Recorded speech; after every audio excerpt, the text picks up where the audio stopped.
NTR trust భవన్లో రేవంత్ రెడ్డి మాట్లాడుతున్నారు. ప్రత్యక్ష ప్రసారం ద్వారా చూద్దాం. తర్వాత కూడా తెలుగుదేశం పార్టీ కాంగ్రెస్ పార్టీతో చీకటి ఒప్పందం చేసుకుందని మాట్లాడుతున్నారు.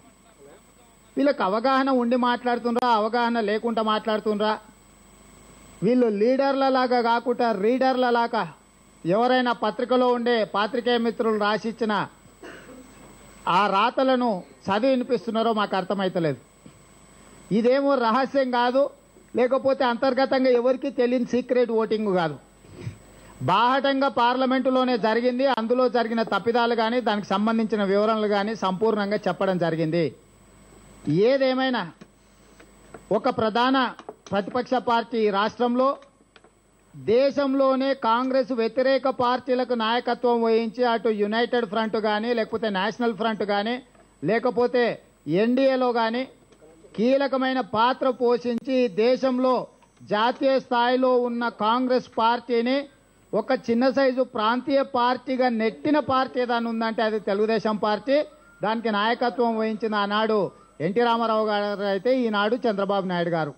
అంటే ఇంత స్పష్టంగా 33 సంవత్సరాల రాజకీయ జీవితంలో తెలుగుదేశం పార్టీ కాంగ్రెస్ వ్యతిరేక విధానాలను అవలంబించడమే కాకుండా కాంగ్రెస్ పార్టీని అధికారంలో దించడానికి తమ శాయశక్తుల ప్రయత్నం చేసి అవసరమైతే భారతీయ జనతా పార్టీ కూడా ఒకనాడు మద్దతు పలికి కాంగ్రెస్ పార్టీని అధికారంలో నుంచి దూరంగా పెట్టి అవినీతి పాలనకు అక్రమాలకు చర్మగీతం పాడిన పార్టీ ఏదైనా ఉన్నదంటే అది రాష్ట్రంలో దేశంలో తెలుగుదేశం పార్టీ మాత్రమే.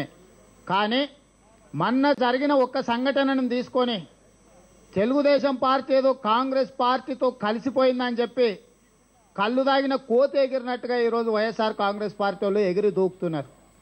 ఈరోజు ఎక్కడైనా కానీ ఒక కోతికి ఒక కొబ్బరి చిప్ప దొరికితే ఏ రకంగా చేస్తుందో ఈరోజు వైఎస్ఆర్ కాంగ్రెస్ పార్టీ వాళ్ళు కోతికి కొబ్బరి చిప్ప దొరికినట్టుగా సంతోషంతో తబ్బి ఉబ్బి అయిపోతున్నారు. రాజ్యసభలో తెలుగుదేశం పార్టీ ఏదో చేసింది, ఇక ఏదో దొరికిపోయింది, వాళ్ళు ఏదో కనిపెట్టిందని. ఇందులో మీరు కనిపెట్టడానికి లేదు, మేము చేసిన కనికట్టు లేదు. అది ప్రజల ముందర జరిగిన సంఘటన. దానికి సంబంధించిన సంపూర్ణంగా వివరణలు ఇవ్వడం, దాని మీద చర్చ జరగడం, జాతీయ స్థాయి నుంచి ప్రాంతీయ స్థాయి వరకు ప్రసార సాధనాలు కానీ పత్రికలలో అన్నిట్లలో వచ్చిన వార్తలే. మీరు కొత్తగా కనిపెట్టింది రహస్య గూఢాచారులాగా మీరు కనిపెట్టింది కూడా ఏం లేదు. సరే, మా పార్టీ విషయానికి ఆ రకంగా మా చరిత్ర ఈ రకంగా ఉంటే మీ పార్టీలో నిన్నగాక మొన్న జరిగిన శాసన మండలిలో సభ్యులేమో 4, మీకు విధానాలేమో 3. జూపూడి ప్రభాకర్ గారేమో కాంగ్రెస్ పార్టీకి అనుకూలంగా ఓటేస్తారు. తిప్పారెడ్డి నారాయణ రెడ్డి గారేమో సభలో ఉండి బహిష్కరించి బయటికి పోతారు. మేక శేష్బాజ్ అసలు రానే రాడు, అంటే అసలు సభకే రాడు.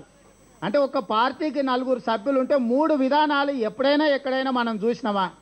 శాసన మండలిలో ఆ రకంగా ఉంటే శాసనసభలో మీ గౌరవాధ్యక్షురాలు గారే కూర్చొని సభలో ఉండి సగం మంది సభ్యులు కూర్చోవాలనో నించోవాలనో అర్థం కాక సగం సేపు అటు ఇటు ఊగిసలాడి చివరాఖరికి నించోవాల్సిన పరిస్థితి వచ్చింది. ఏబిసిడికి సంబంధించిన సప్లైన్ విషయంలో వర్గీకరణ ఆధారంగా నిధులు కేటాయించాలని తెలుగుదేశం పార్టీ ఏదైతే మేము ఆ రకమైన విభజనను ప్రభుత్వం మీద ఒత్తిడి తీసుకొచ్చి ఆ రకమైన నిర్ణయం తీసుకోమని చెప్పినప్పుడు మీకు ప్రభుత్వం వైపు పోవాలనా, మాదిగల వైపు పోవాలనా, అసలు ఏం చేయాలనో అర్థం కాకుండా ఊగిసలాడి 10 నిమిషాల తర్వాత లేచి నించున్న సంఘటన మీ పార్టీ పరంగా జరిగిన మాట వాస్తవం కాదా?